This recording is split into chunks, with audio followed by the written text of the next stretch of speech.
Welcome, everybody, to another episode of OP Radio. My name is Mac. I am your host every week. I am a content strategist at OP Labs. We have another great episode lined up for you this week with Mr. Justin representing Ancient8.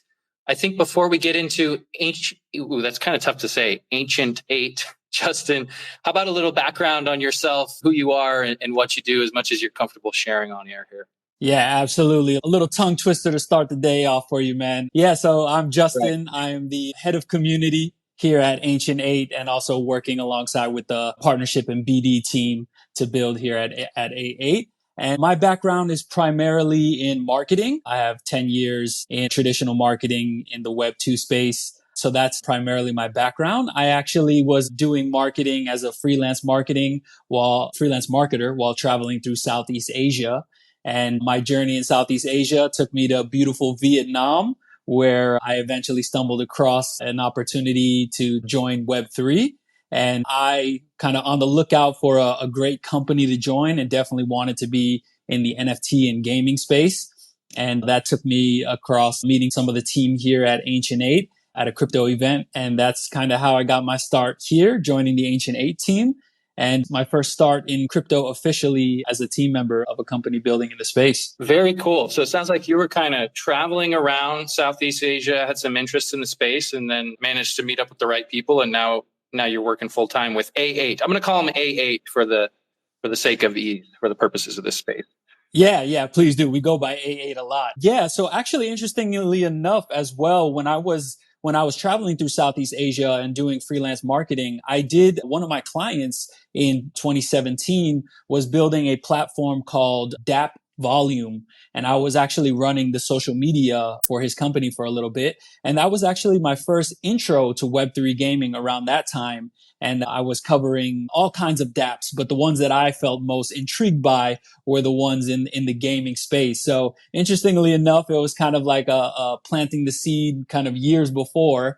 And then, the market got quiet for quite a while. And I really wasn't following Web3 gaming too much until that next big cycle in 2019, 2020. And just so happened to be right place, right time here in Ho Chi Minh City, where a lot of the energy and a lot of the momentum was coming from. And just felt like it was the perfect opportunity to jump into the space officially. And just so happened to be lucky enough that Ancient8 was building right from here as well. Nice. So is most of the team, are they based out of Vietnam as well? Or are they in Ho Chi Minh City? Yeah, that's right. Our team is primarily based here. We do have a development team as well in China, as well as one of our core contributors, Howard, is also based in New York. So we are spread around a little bit, but majority of the core team is here in Ho Chi Minh City, Vietnam. Well, I got to say, Justin, I'm incredibly jealous because I get a severe craving for pho. I'm not going to lie, at least once a week. And I'm talking a serious craving. Like I need it. And unfortunately, where I am right now, I don't have access to it.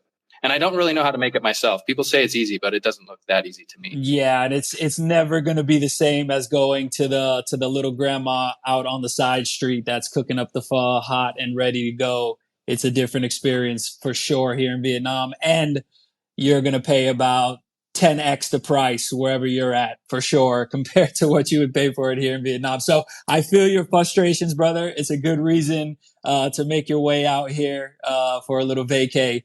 Hopefully sooner than later. I'm the kind of person, I will come out there just for the pho. I will buy a plane ticket and I'll come out just for the pho and the banh mi. Not even mad at you. Food vacations are a thing. You're entitled to one. Okay, so Justin, you do like marketing, and I know you host a lot of Twitter Spaces at H&8. It sounds like as well, some AMAs. Yeah. So I'm head of community, so I'm doing a lot of the forward-facing activations for Ancient8. So I'm typically the one hosting the Twitter Spaces. When there are big events with gaming topics, I'll usually join panels on behalf of Ancient8, as well as even collaborating with the content team, doing some content. So kind of spearheading, bringing the community and the project together. You'll see me in Discord all the time with the community, joining the tournaments, all that good stuff. Kind of, right on the ground floor with the community as we build in the space. So as someone who both hosts and is a guest speaker on these types of things, which would you prefer, Justin, given the choice? Would you rather host a Twitter space or be a guest? Just curious. I think, that's tough. I think I'd actually prefer to host. I'm a curious guy, so I like to ask a lot of questions. So I feel like it just kind of comes naturally. But yeah, I love joining them as well as a guest. So all good from either side of the ship on that one. Nice. I almost thought you were going to say you prefer to host because you're a control freak, which I could empathize with. There might be a little bit of that as well. No, yeah, for sure. It's always fun to host, man. I really love to dig into the big brains in this space and just find out why they're doing what they're doing. What are they most interested in? And yeah, really love to see it from the perspective of people much smarter than I am. Totally, man. That's exactly how I look at it. Just feel very lucky that I get to have people on here that are a lot smarter than me and ask them some dumb questions and hopefully bridge that gap a little bit. Speaking of which, let's shift gears here and get into the topic of today's space, which is Ancient8, A8, a gaming focused OP chain built on the OP stack. Justin, maybe to lead this off, could you just give people like 10,000 foot overview of what A8 is? Yeah, absolutely. So we started out actually as a traditional gaming guild. And it's funny we say traditional because it really wasn't that long ago when we were in that bull cycle and gaming guilds, there was like 3 million of them. But essentially we started off as our main goal and purpose in the space was to onboard players into Web3 gaming. And the way that we were doing that back in that time is we were buying NFT assets in Web3 games, primarily big games like Axie Infinity, and giving those gaming assets to our community of players who could go in, play the game, farm tokens, and then revenue share with the players from the tokens earned through tournaments and through casual play. And then as this space has kind of evolved, we have evolved with the space, and we realized kind of early on that there is a lot of lack of infrastructure still needed, even in Web3 gaming specifically. So we actually started to develop software infrastructure that was needed for the space.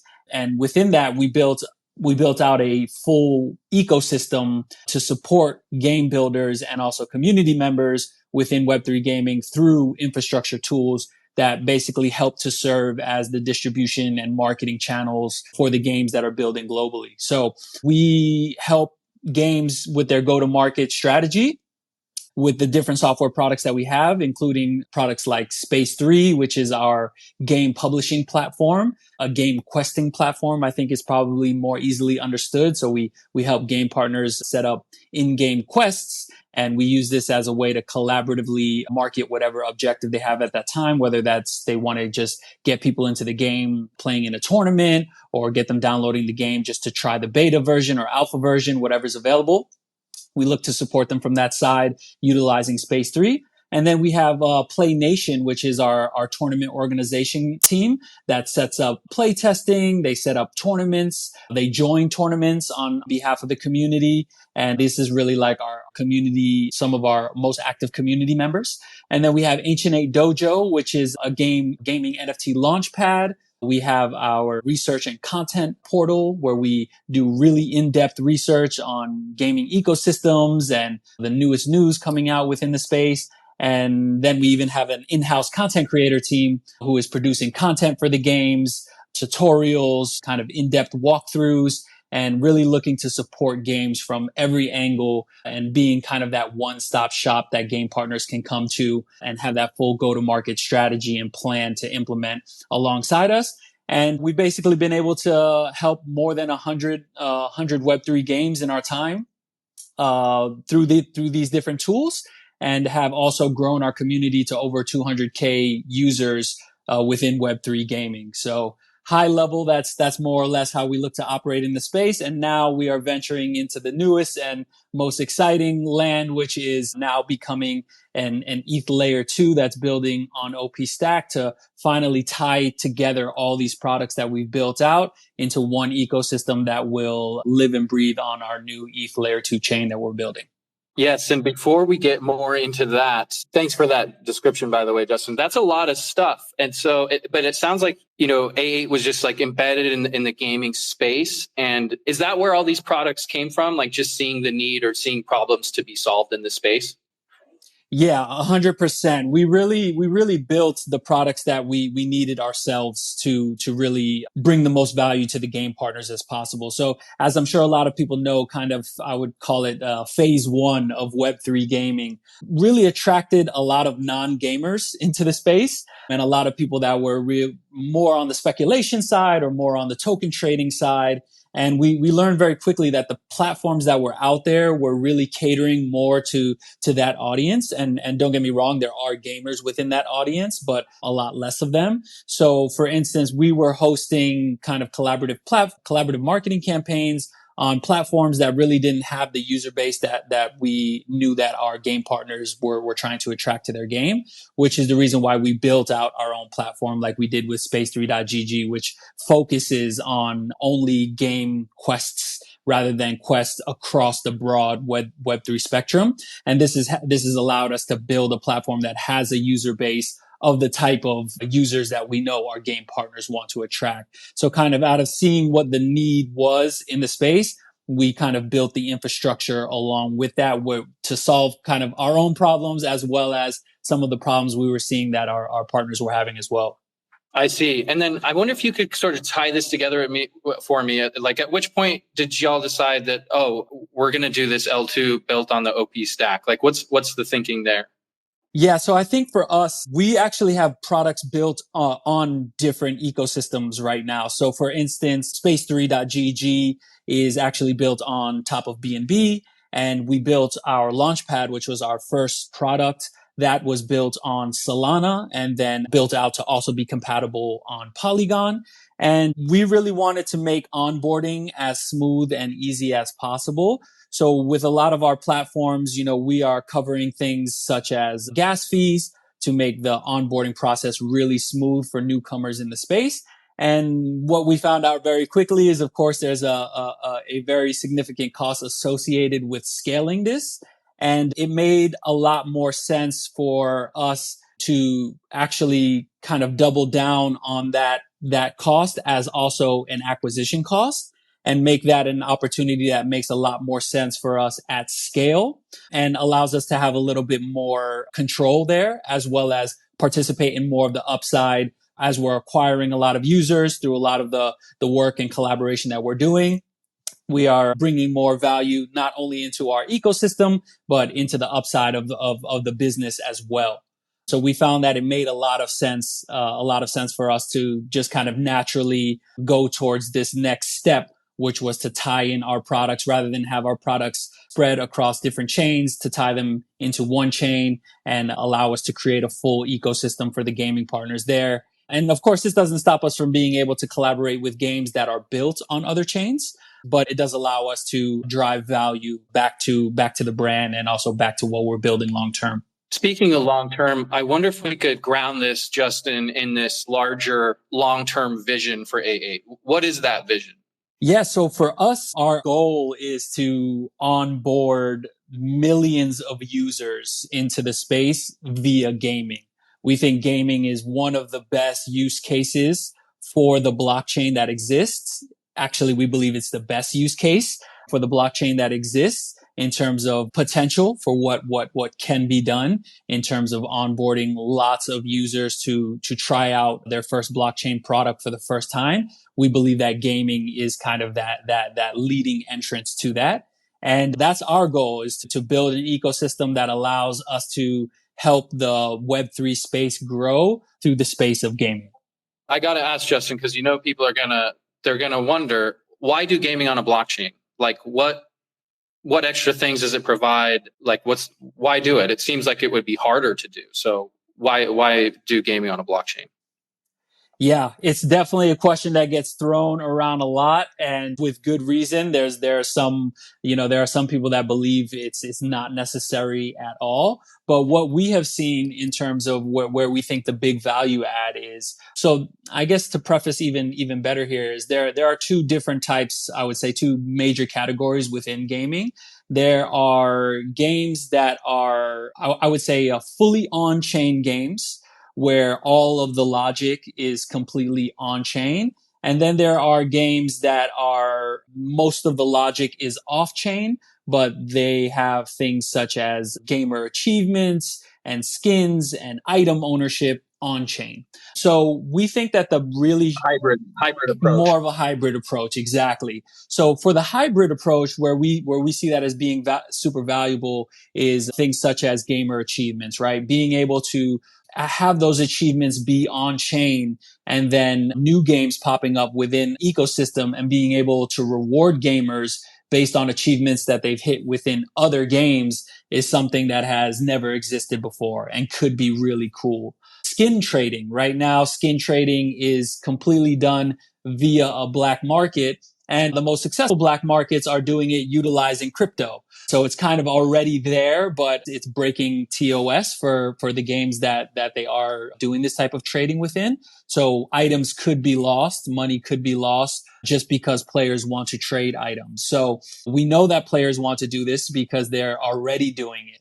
So doing it on the blockchain would just make it, first of all, a lot more of a better user experience. Secondly, it would be safer. Thirdly, it would add new elements to the trading because you would be able to see previous owners of that item. So let's say you're shopping a gun on a certain game, and you're able to look at the wallet that has owned that gun before, and you realize, oh wow, Dr. Disrespect owned this gun at some point, and now it's being traded. Now that has such a more cool factor just to start. Secondly, this could really increase the value of that item a lot. And it allows there to be speculation in the space, and it allows there to be new elements of how those items are moved. So we think those are some really, really cool things that we're confident gamers want. It's just a matter of getting gamers to trust the platforms that will be making these experiences possible. Then where I would say we are kind of next level bullish would be on the fully on-chain games. And the reason there is because these are the opportunity to create completely brand new experiences that have never existed before in gaming, something that we've never seen with things like permissionless building, where players could take the items that are, put on chain and actually build other games out of those same items and out of that same data, so they can build permissionlessly, which has obviously never been done before at this type of scale. You have modding in traditional gaming, which is a form of, I guess you could say, permissionless building, but it's very different when you're able to also pull not just users, but even liquidity potentially into your new project without having to ask any type of permission for IP rights and things of that nature, right? So we think that this is going to really make a whole new level of user created content that has never existed, which we're really, really excited about. And then another thing is that we've seen great games come into the space, even in Web3, and they raise a ton of money and they don't put out a project. Team goes missing and project is essentially gone.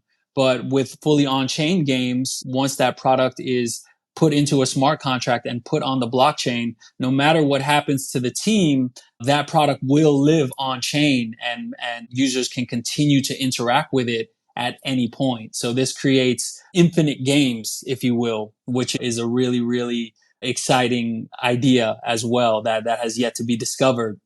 So those are some of the things that we're really excited about with fully on-chain games, and even with games that are doing more of the, let's say, a Web 2.5 approach. So we think that these are things that for sure is only a matter of time before gamers really expect this type of experience.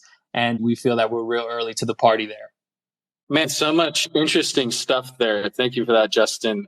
Yeah, wow. It's like we could be in a new paradigm here for gaming, is my sort of very layman's take. I'm not an expert in this field by any means, but like the ability for devs, for builders to like fork a game and then, permissionlessly create their own just seems like this massive design space that, as you said, we've never really seen explored before. So strange and fascinating and exciting times we find ourselves in. Something you said, well, a lot of what you said interested me, but I wanted to circle back to when you said that players were making a market for these skins, even though a black market rather, even though one didn't really exist. I just found that so interesting because, people, it seems to be a part of human nature that we want to trade things. It's just part of our nature. And so if these gaming companies don't give people that avenue and set something up, a marketplace for them, it looks like they're just going to go ahead and create it themselves. And that's what we've seen. Yeah, 100%. And it had to be operated as a black market for a long, long time because the game operators, they don't want to give up control of those revenue sources, right? Whereas Web3 is a much different ethos. The game developers are working more closely with the community and it's more of a revenue share ethos. So that's something that, we have yet to experience in an open market that's a fair market in the Web2 gaming space. And Web3 is absolutely set to change the way that happens within the gaming space. Yeah, I think, this term Web 2, I think when we use it, oftentimes people mean like the social media monoliths like Facebook or Twitter, but it could also be used to describe these quote unquote legacy gaming companies, right? So it's like a centralized top down gaming company. They create a game, they control it vertically, and you can't really mod it. You can't operate a marketplace outside of it because it's not open source and it's not decentralized. And so this would seem to be, it seems like we're at the beginning of just, as I said, this whole new paradigm for gaming, which is just, there's so much to dive into here, but it's very exciting. Yeah, 100%. And definitely in terms of also the way that IP will be able to flourish when you have the community in control, in a sense, to build things that they want to build. Because at the end of the day, developers and community, they can't always agree on everything, and that's fair. There are certain mechanics that the community will believe that a game should have that the developers may not believe the game needs to have, or they know something that the community doesn't in terms of why it wouldn't work. But especially when we're talking like fully on-chain games, this is something where the community doesn't need to ask permission. If they think that they have a better idea for a type of game loop, they can, just go to the smart contract, take the data, extract the data that's needed, build out a new contract and build completely new mechanics and be able to, get fans of that IP or fans of that game to come try out this new version that they've created, which is more or less what we're seeing in games like, Roblox in traditional gaming right now. A lot of UGC, user generated content. They give the players the tools to build in game, but there's still a certain box that you have to work within, and the tools don't work past that. And in Web3, there's a lot more flexibility to build something completely different, completely new. And we believe that that's something creators are gonna flock to, developers are gonna flock to, and we kind of just feel like it's only a matter of time. Yeah, we touch on this theme a lot on OP Radio. So listeners, forgive me if I sound like I'm repeating myself, but the ability to opt out, the ability to fork and to exit is so important. And that's the paradigm shift in Web3 or on-chain or whatever you want to call it, right? So yeah, of course, Roblox wants people to do user-generated content in-game because, well, they're going to be spending more time there, and then other players are going to interact with that content. And so yeah, these people they're basically working for free. And then if the game creators make a decision that they don't like, well, they're sort of out of luck, aren't they? So, I really see all of this. The whole purpose of this crypto thing and on chain is just empowering the users, giving the power back to the users, because, well, at the end of the day, we should have, if not all of it, more of it, in my opinion.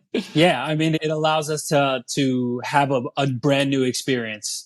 And I think ultimately that's really the exciting thing, is just the opportunity to really create something super new, because a lot of what gaming is right now is the same, like you said, the same legacy brands just putting out, the next iteration of the same game. It's not really been like really fully, what's the word here? Like, it hasn't been fully innovated in a long time. So that's what we're most excited about, is the opportunity to truly create some new kind of experience that gamers and even people participating in Web3 have yet to experience yet. Yeah, I'm going to go on a small rant. Please permit me, if you will. But So I used to be a gamer, and I say used to be because I grew up gaming. I love games like Zelda, Ocarina of Time, Breath of Fire 3. I would spend days on end on just in these RPGs, was absolutely obsessed. Parents had to come yell at me to get out of my room and go touch grass. And then I stopped and I kind of gave it a break. And I thought to myself, I'm gonna take some time away from this. And the good thing about that is when I come back, the games will have gotten so much better. And I can't wait to see what awaits me, because it's going to be like this huge evolution, right? Because when you watch something progress, when you keep your eyes on it, it seems to be moving very slow. But if you take time away from it and come back, well, it looks like progress has been made in leaps and bounds. So long story short, I came back to gaming. I've dabbled my toes. I bought a Nintendo Switch. And I got to say, and I don't want to sound like I'm just aging myself and complaining about games here, but I'm not terribly impressed with the state of gaming at the moment. And it doesn't seem like that progress has been made from, obviously, this is my opinion from my perspective. And so hopefully, all this and crypto and on-chain and Web3, this could usher in like a renaissance of gaming. Who knows? I think the potential is there. Yeah, agreed 100%. I feel I share a lot of the same sentiment there. Even working for a game company, I don't get a chance to actually jump in and play a ton of games. Most of the games I do play are from partners or new games popping up in the space that I want to try. But I think there's kind of a moment here happening where we have on-chain games developing, as well as also like virtual reality, which is also a new experience, right? A much more immersive experience of gaming. So I think virtual reality as well as on-chain gaming, these are kind of technologies that are now going to take us to that next level experience. And I think, yeah, as both of those technologies mature and more developers come into the space, it's just really going to be finally something that is never been seen, never been experienced before. And for guys like us at a certain age range, it's going to finally be something different from what we've experienced, for so many years. And yeah, that's what we're really most excited about right now. Yeah, we need something besides, Halo 8 or whatever number we're on now. Exactly. And I say this as someone who really likes Halo. I remember the first one came out, man. Right. We used to do these LAN parties and love the game, but it's like you said, it's like they're not really doing anything new. It's just sequels and 3, 4, 5, 6 editions of these games instead of true originality. And so I'm hopeful that this design space can just open up that originality. Yeah. At the end of the day, a first-person shooter is a first-person shooter for the most part, no matter which one you're playing. So yeah, time for something more elevated. And don't get me wrong, those games will still exist, and there's still going to be huge fan bases for those games who want those kind of games. And that's where we also think that just having the ability to add blockchain mechanics at the technical layer to make that experience elevated is also going to be, something new for gamers to have. This is all just cope for me, Justin, because, my aging reflexes can't hang with the latest Call of Duty I've found. Me neither. I'm not even going to try. I spawn and it's headshot and over. It's no fun for me. So, I'm so bad at FPS, man. I can't even tell you. I'm in the same exact boat. Yeah. Got to find. Well, if you're not winning the game, maybe time to find a different game, right? So I need 100%. Suits my skill. Time for Mario Party. Yeah, that's right. Justin, I'd be remiss if we didn't talk about what we're super glad to have you, join the Optimism Collective and be utilizing the OP stack, by the way. And yeah, I'd be remiss if we didn't touch on sort of the details behind that decision. Can you sort of walk us through your thought process there and maybe give some insight to developers who might be interested in using the OP stack for a similar project? Yeah, absolutely. So what went into the decision making for OP? I would say first and foremost, we are a big believer that ETH will be the core engine for gaming.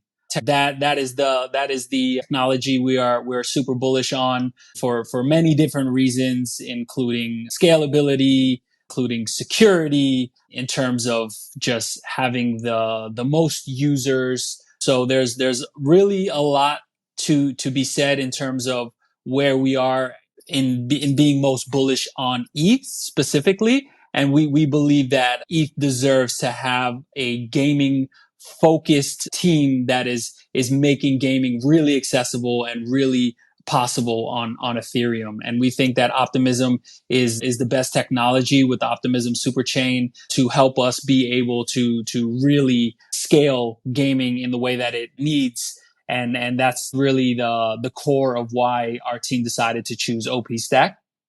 Excellent. Well, we're so happy to have you, and can't wait to see what comes out of this collaboration. I'm truly looking forward to some of these games that are going to come out, because I have a lot of fun playing them when they do. Like, a shout out to Lattice. They built a game called OP Craft. I think it's almost a year ago now.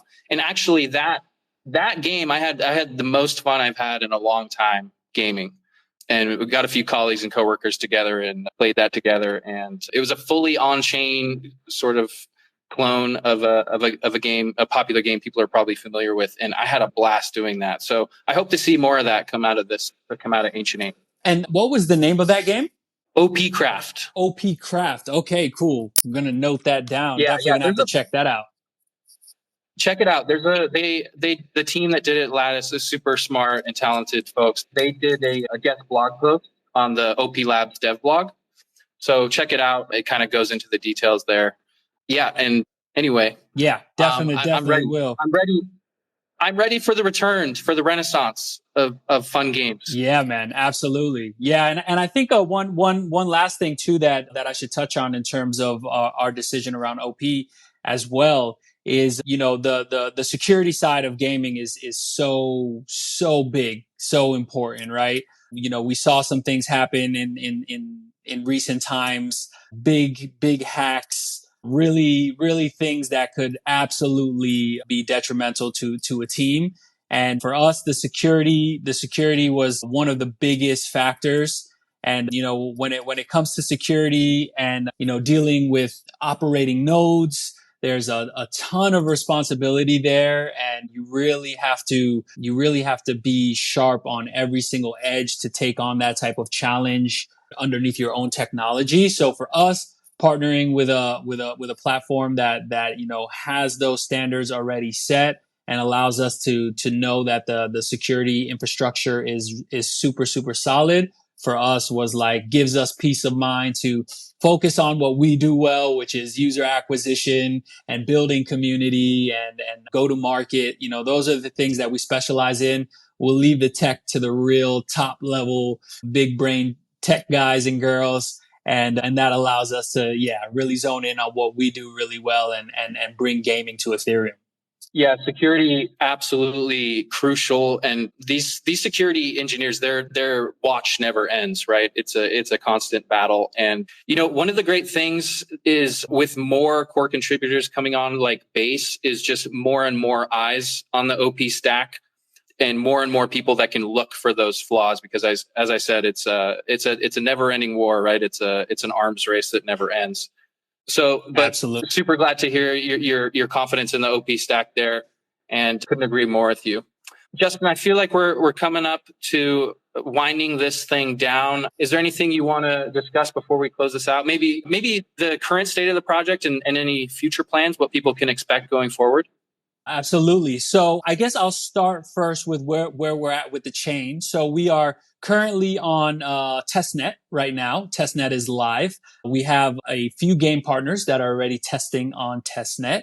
And we are looking to be on mainnet probably somewhere around early next month. We don't have a solid date locked in just yet. It's going to depend on a couple of factors, but what I can say is we're weeks versus months away in terms of mainnet launch. We do have 5 partners currently that we are in very serious talks with in terms of being Genesis partners to launch alongside us on the chain, and many other conversations happening outside of those core 5.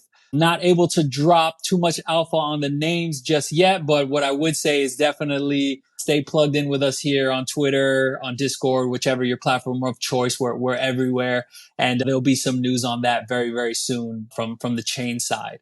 In terms of the product side, we have Space 3. We just wrapped up a really huge campaign called Playfest, which featured 14 gaming partners and 10 gaming creators and communities It was a really awesome, huge collaborative campaign on Space 3 where we hosted a bunch of game nights in our Discord, a bunch of AMAs. We drove a lot of users to the platform. We hit the big milestone of over 100K users on the platform. Of those 100K, nearly 100K were 100K plus. So I'd say maybe 110K plus. And of that 110K, let's say it's getting very near 100K users have completed at least one mission on the platform. So I say all that to say it's a very active community on Space 3 right now. And now we're just continuing to set up new missions on the platform with new gaming partners, and would really encourage you guys to come check out space3.gg. It's a free to play, if you will, platform where, everything that you can enjoy, experience, and earn on the platform is really based on participation. And then we have some updates for Ancient8 Dojo coming very, very soon. So definitely be on the lookout for that as well. And we're ending out the year really focused on a big splash into the world of gaming as a gaming chain, and tying in our whole ecosystem together to really take things to the next level for both our partners and for this space in general. So really, really excited. Hope you guys will jump in with us and stay connected with us on this journey. Sounds like a whole lot to look forward to. And it sounds like the best place to stay up to date on everything is at Ancient8GG on Twitter, or X as we're being forced to call it. I refuse to. Yeah. 100%. It's been great chatting with you, Justin. Thank you so much for coming on OP Radio. And thanks to all the listeners. Appreciate you guys so much every week coming in, tuning in. Be sure to like and subscribe to OP Radio on YouTube or wherever you listen to your podcasts. And we'll catch you next week for the next one. See you later, y'all. Awesome. Thank you so much for having us. Take care. Catch you guys on the next one.